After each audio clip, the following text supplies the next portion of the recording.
You ever wonder why Lyme disease is so hard to diagnose? Why doctors can't seem to figure it out? Here's a crazy thought. What if it's not natural at all? What if it came from a lab? We're about to show you evidence that connects Lyme disease to a secret government facility on Plum Island.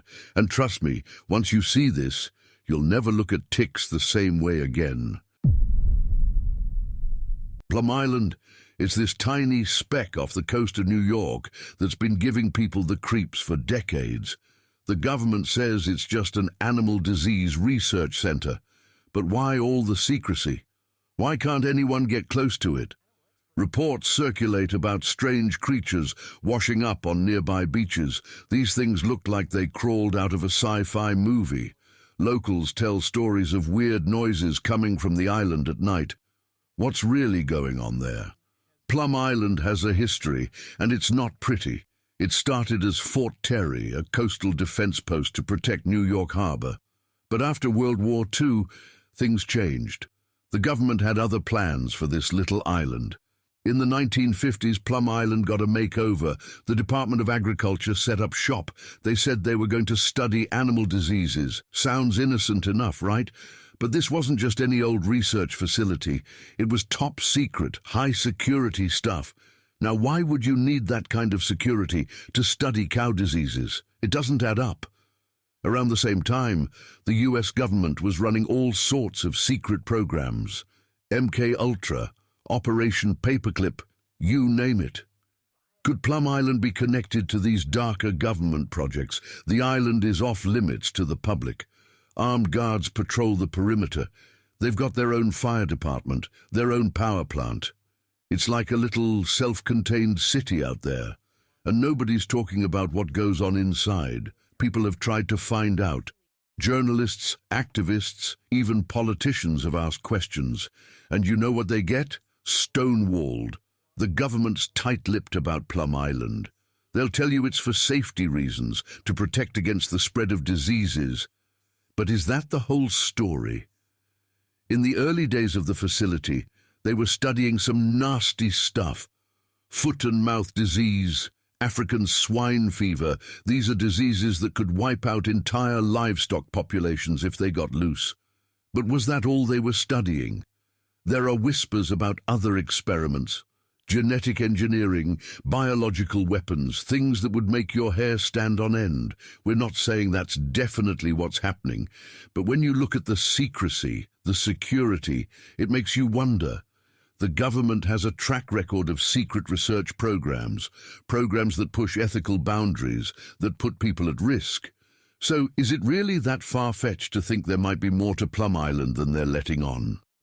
We've got a secret island facility, strange animal sightings, and a government that's keeping tight-lipped about the whole thing. It's like something out of a movie, but it's happening right off the coast of New York. What exactly were they researching on Plum Island? That's the million-dollar question. To answer it, we need to dig deeper.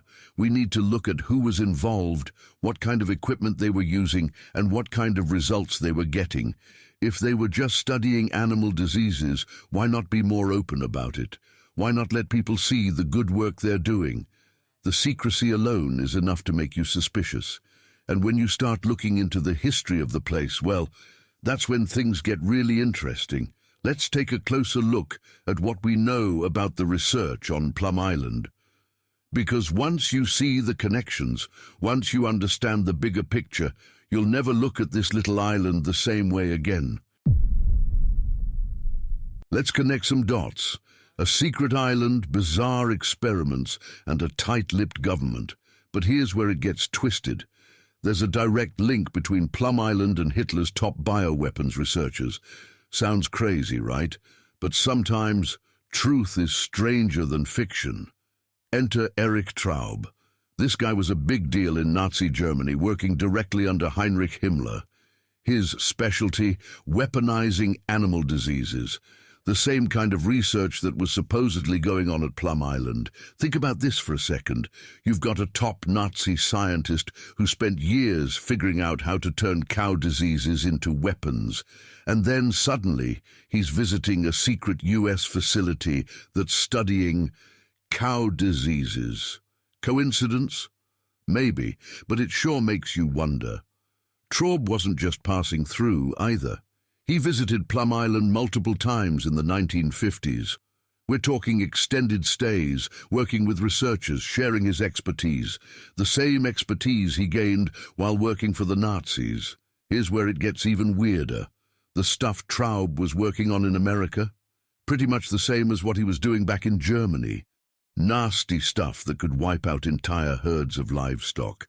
Now, the official line is that this was all for defensive purposes. You know, studying these diseases so we could protect our animals.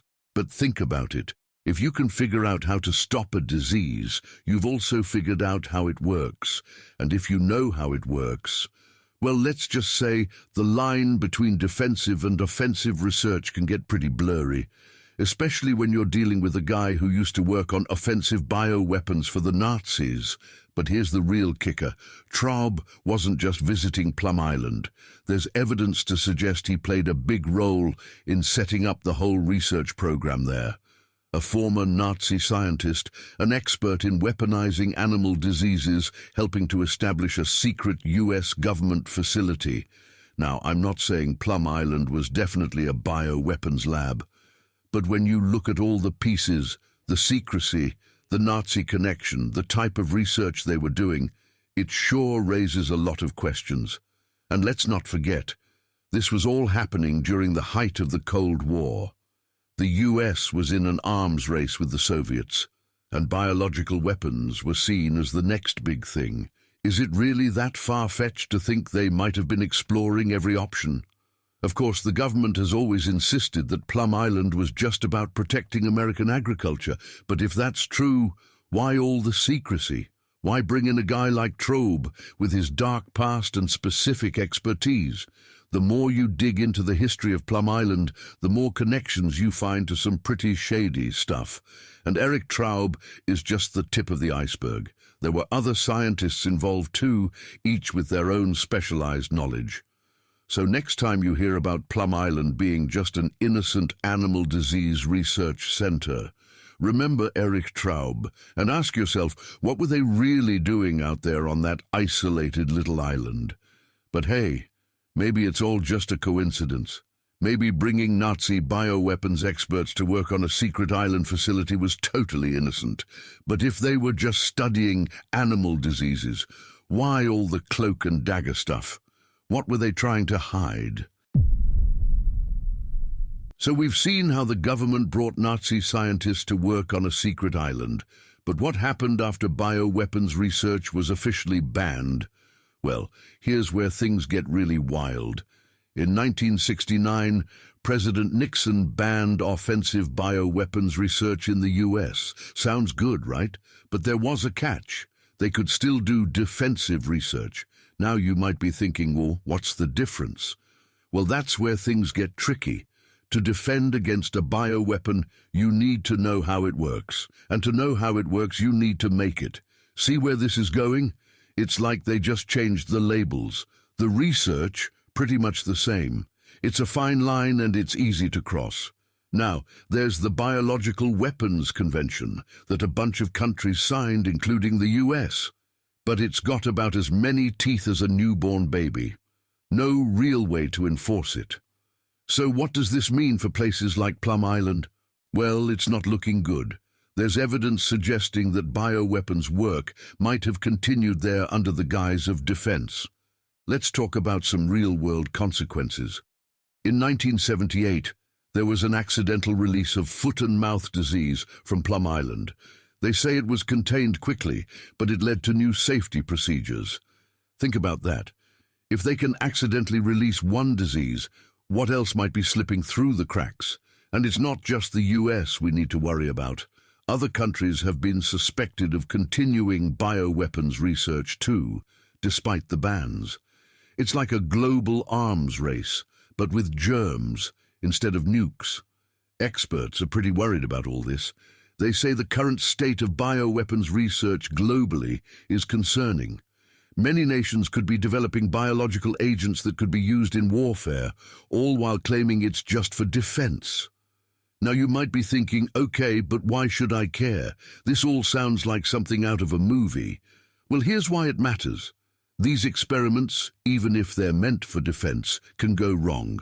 And when they do, it's not just the researchers who are at risk, it's all of us. Remember, we're talking about diseases here. Things that can spread, mutate, and cause worldwide pandemics. If something escapes from one of these labs, intentionally or not, it could be catastrophic.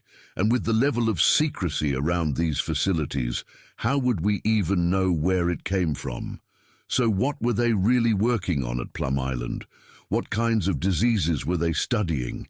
And more importantly, what might they have created? These are the questions we need to ask, because in the world of bioweapons research, what you don't know can definitely hurt you.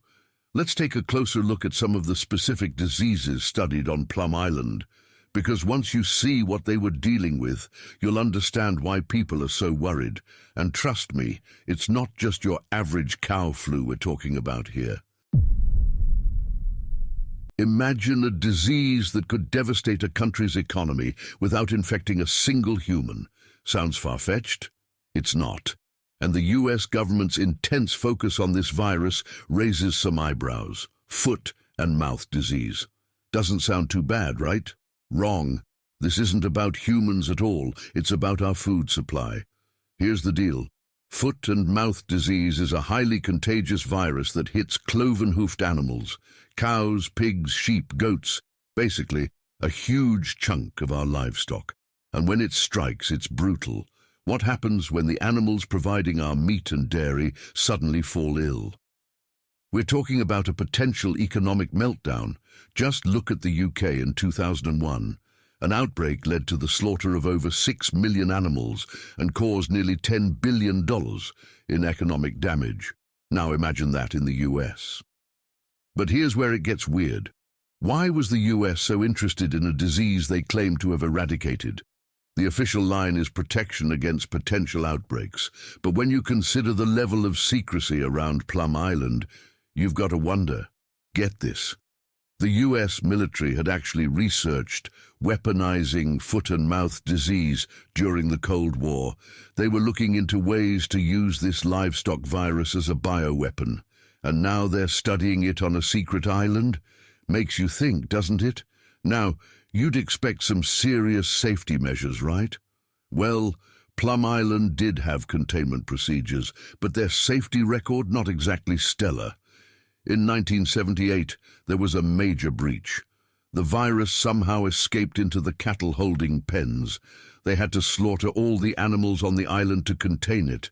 And it didn't stop there. The Department of Homeland Security has admitted to multiple in-laboratory incidents since 1954. That's government speak for, oops, we messed up. So let's recap. A highly contagious virus that could wreck our food supply, a secret government facility studying it, a history of military interest in weaponizing it, and documented containment failures. No wonder people are asking questions. But here's the kicker. Foot and mouth wasn't the only thing they were studying on that island. Not even close. There were other diseases, other experiments. Some of them make foot and mouth look like a mild cold. What else were they working on out there? What other potential weapons, I mean diseases, were they studying? And more importantly, what might have escaped that we don't know about? If a virus as dangerous as foot and mouth could slip through their containment, what else might have gotten out? What other experiments might have gone wrong? And what could be the consequences for all of us? These are the questions we need to be asking, because when it comes to secret government research facilities and potential bioweapons, ignorance isn't bliss, it's dangerous. And with Plum Island, there's a whole lot we're in the dark about. Lyme disease. It's not just some ancient illness that's been around forever. This debilitating condition appeared seemingly out of nowhere in the 1970s, and its ground zero was suspiciously close to our favorite secret island. But what if Lyme isn't a random act of nature? What if it's something far more disturbing? Let's break it down. Lyme disease first popped up right across the water from Plum Island. Coincidence? Maybe. But when you look at the facts, things start to get weird. The bacteria that causes Lyme, Borrelia burgdorferi, was only discovered in 1981 by Dr. Willy Burgdorfer. But here's the thing. Evidence suggests this bacteria existed long before anyone found it. So where was it hiding all this time? Now, the official story is that Lyme is just a natural disease spread by ticks. Nothing to see here, folks. But is it really that simple? A new debilitating illness suddenly appears out of nowhere, right next door to a secret government facility known for researching animal diseases. That's one hell of a coincidence, don't you think? Let's talk about the testing process for a second. It's a mess. Studies show that the two-tiered testing method misses about 44% of actual cases. That's nearly half of all Lyme patients being told they're fine when they're anything but. No wonder so many people are walking around sick and confused. Now let's connect some dots. Maps showing Lyme disease outbreaks and their proximity to Plum Island are pretty interesting. Most reported cases are concentrated in the northeastern United States, particularly in areas surrounding the island. Funny how that works, isn't it? But wait, there's more. Ever heard of the Swiss agent? It's this weird rickettsial organism found in ticks back in the 1970s. Some researchers think it might be complicating Lyme disease cases. While it hasn't been conclusively linked to the disease's origins, it adds another layer of mystery to this whole mess. Could it be another piece of the Plum Island puzzle? Now, imagine you're sick. Really sick. You've got joint pain, fatigue, brain fog, the works. You go to the doctor and they tell you it's all in your head. Sound familiar? That's the reality for many Lyme patients.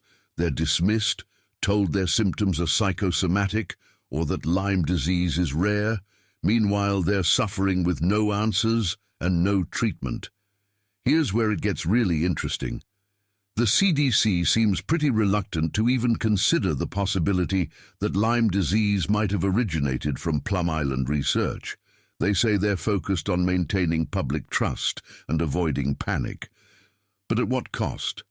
How many people need to suffer before we start asking the hard questions? Now, I'm not saying Lyme disease definitely came from Plum Island, but the evidence is pretty compelling. You've got a mysterious illness appearing out of nowhere, right next to a secret government facility. You've got unreliable testing methods and a medical community that often dismisses patients' symptoms. So what does all this mean? Well, it means we need to start asking some serious questions. If Lyme disease really did escape from Plum Island, what else might have gotten out? What other experiments might have gone wrong? And most importantly, what are they still hiding from us? Because here's the thing, Lyme disease is just the tip of the iceberg. If a debilitating illness like this can slip through the cracks, who knows what else might be lurking out there? It's time to demand answers. It's time to uncover the truth about Plum Island, Lyme disease, and whatever else they've been cooking up on that mysterious little speck of land off the coast of New York. All right, let's dive deeper into Plum Island's insect experiments. We know they've been studying arthropod-borne diseases for decades, but what if there's more to it than just protection from bug bites? Think about this. Insects are everywhere, small, hard to detect, and can spread diseases like wildfire. Now imagine if someone could control that, make bugs more aggressive or infectious. That's the scary potential we're talking about here. Plum Island's setup is perfect for this kind of research. Isolated location, top secret clearance, and a history of working with nasty animal diseases. It's like a scientist's playground for the weird and dangerous. Now, you might be skeptical, but remember, during World War II and the Cold War, the US military actually looked into using insects as weapons. While everyone was worried about nukes, they were busy trying to weaponize bugs. So what's really been happening on Plum Island? We know they've been studying ticks extensively, but it's not just about Lyme disease anymore. There's evidence of some pretty wild experiments going on. Take the Lone Star tick, for example. This aggressive little critter is spreading fast and can transmit serious diseases. And guess what? They've been studying it at Plum Island. Makes you wonder, doesn't it? Here's where it gets really interesting. Researchers at Plum Island have reportedly been artificially feeding ticks with all sorts of nasty pathogens. They say it's to study disease transmission. But if you can figure out how to make a tick better at spreading disease, well, you've also created a pretty effective biological weapon. And it's not just ticks. They've been looking at mosquitoes, flies, and other biting insects. If it can spread disease, Plum Island's probably studied it, and maybe, just maybe, they've been trying to make it deadlier. Now, you might be thinking this sounds like science fiction, but consider this. Insects are cheap, hard to trace, and can cause chaos without leaving obvious evidence. You could cripple an enemy's food supply by targeting livestock or spread disease through a population without firing a shot. It's biological warfare with plausible deniability. Of course, there's another side to this coin. If you're studying how to weaponize insects, you're also learning how to defend against them. That's the official line anyway. They say it's all about protection from potential bioweapon attacks. But when you're dealing with stuff this dangerous, the line between offense and defense gets pretty blurry. So where does this leave us? We've got a secret facility, evidence of experiments with infected insects, and a tight-lipped government. You do the math. But here's the kicker. Insects might not even be the strangest thing coming out of Plum Island. There are reports of even weirder stuff washing up on nearby shores. But that's a whole other story for another time. Let's talk about the Montauk Monster. Back in July 2008, some friends were chilling on Ditch Plains Beach near Montauk, New York, when they saw something bizarre. This creature looked like a mashup of different animals. Maybe a dog's body with weird leathery skin and a beak-like snout. It was unlike anything they'd ever seen before. Now, Montauk isn't just any beach town. It's right across from Plum Island, that government facility we've mentioned. You know, the one with all those animal disease experiments? Well, that got people thinking. The Montauk Monster photos went viral. Everyone had a theory. Alien, mutant. The official line was that it was just a decomposed raccoon. But have you ever seen a raccoon with a beak? Here's the kicker. This wasn't a one-time thing. In 2009, another weird creature showed up on a Montauk beach. They called this one the Horned Beach Monster. And in 2012, the Manhattan Monster washed up on the East River with claws instead of hooves. So what's going on here? Are these just normal animals in various states of decay, or is something else happening? Some folks think these creatures might be linked to Plum Island's research. We know Plum Island has been studying animal diseases for decades, but what if there's more to it? There are claims that researchers were releasing ticks outdoors on the island back in the 1950s. Why would they do that? Now, I'm not saying they're definitely creating monsters over there, but when you look at the evidence, the weird animal sightings, the proximity to where these creatures are washing up, it makes you wonder, doesn't it? Of course, experts have their say too. Some analyzed the Montauk Monster photos and said it was probably just a raccoon that had decomposed. The beak might just be exposed bones after the flesh rotted away. But even if these particular creatures have natural explanations, it doesn't mean nothing strange is happening at Plum Island. We're only seeing the creatures that wash up on shore. What about the ones that don't make it to the beach? It's enough to make you think twice about swimming in those waters, right? But here's a scarier thought. If something is escaping from Plum Island, what about the human researchers? What kind of risks are they exposed to?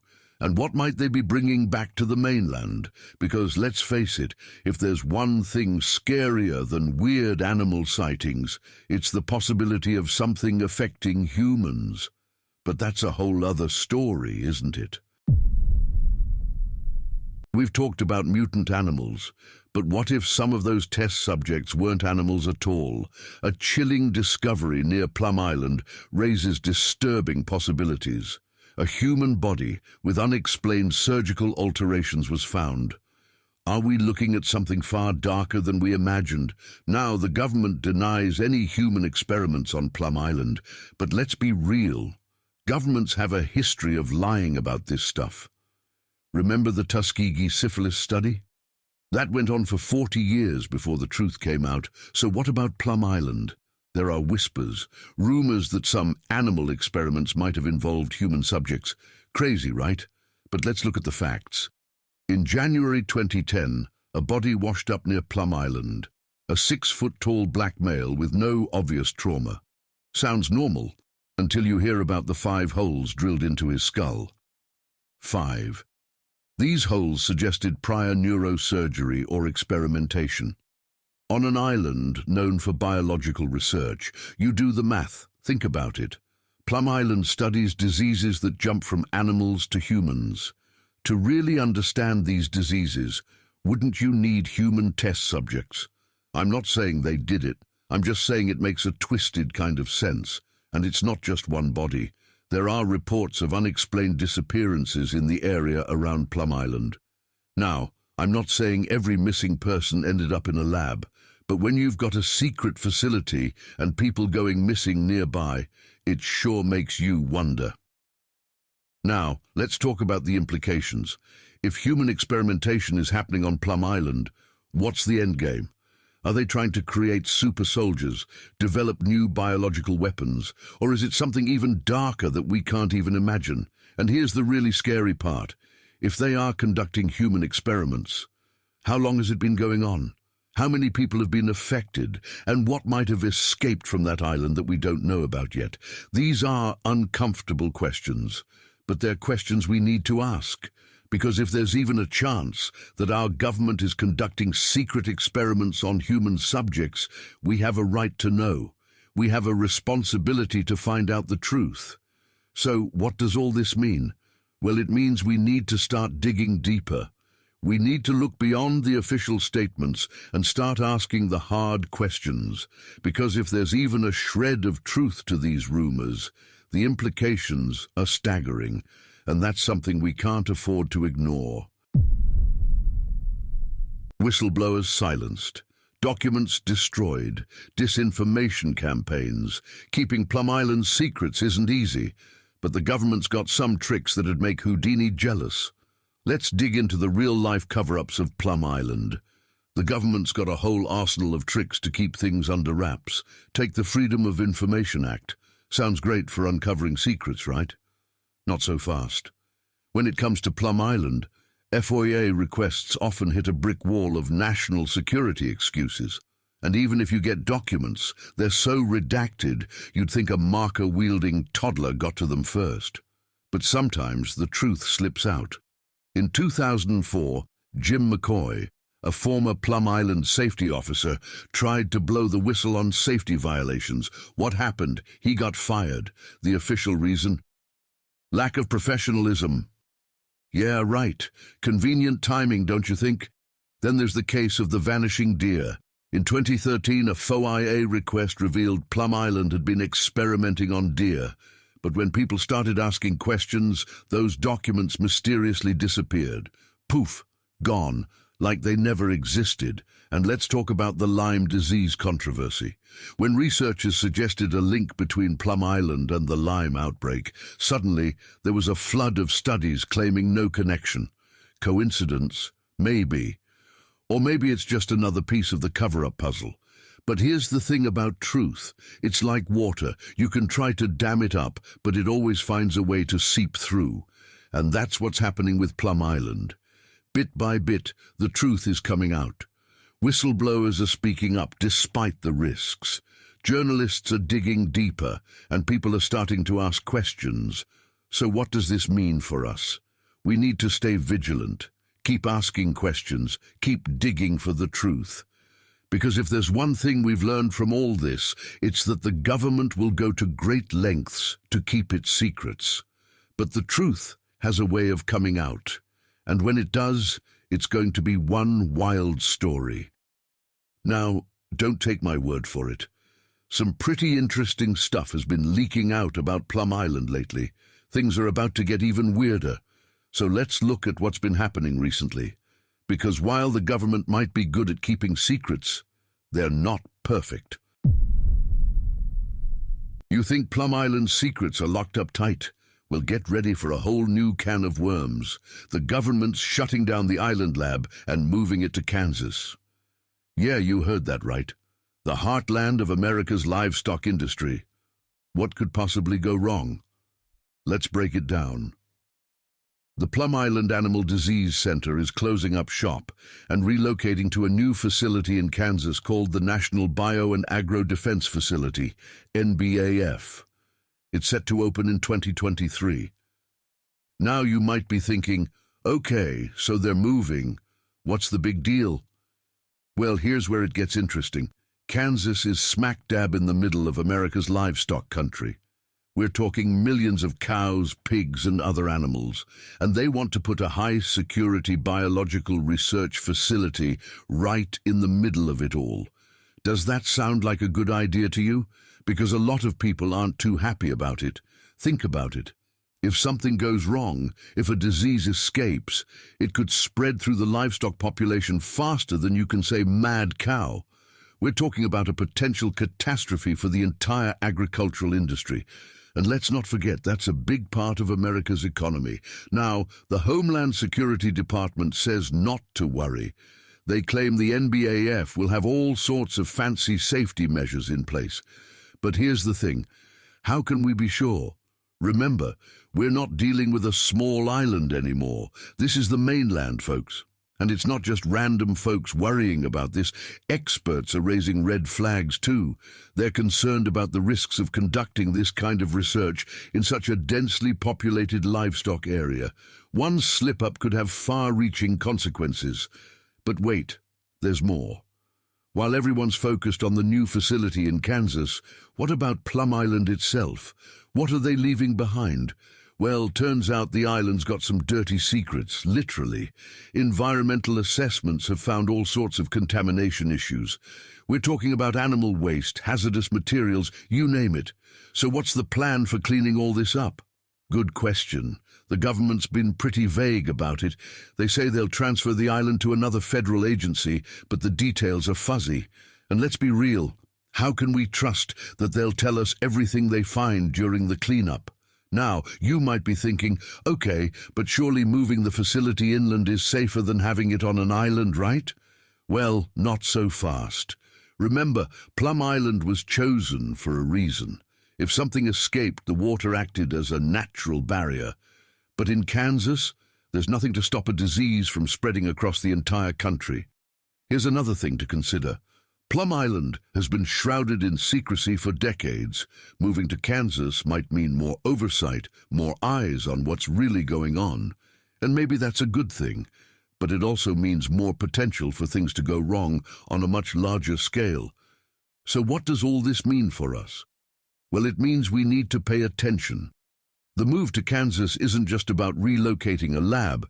It's about potentially exposing millions of animals, and by extension our food supply, to some pretty serious risks. And while the government says everything will be fine, history tells us to be skeptical. As for Plum Island itself, its future is still up in the air. Will it become a nature preserve, a toxic waste dump, or will it hold on to its secrets forever? Only time will tell. But one thing's for sure, the legacy of Plum Island isn't going away anytime soon. And as we wrap this up, we've got to ask ourselves, what new dangers await in Kansas?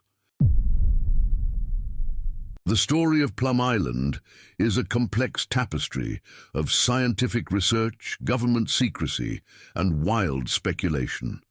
From its origins with Nazi scientists to rumors of mutant monsters, this small island off the coast of New York has captured our imaginations for decades.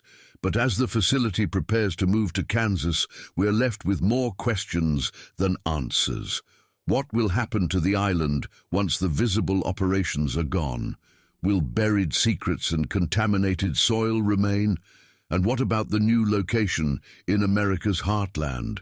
Congressman Christopher Smith raised an important point when he said, Americans have a right to know whether or not any of this is true. It's a statement that cuts to the heart of the matter. As we wrap up our exploration of Plum Island, it's clear that its legacy will continue to intrigue and unsettle us. The mix of factual history and unproven theories creates a perfect storm for curiosity. While we may never know the full truth, one thing's for certain: the story of Plum Island will continue to fascinate us for years to come. What do you think? Is there more to uncover? Or should we let sleeping dogs lie?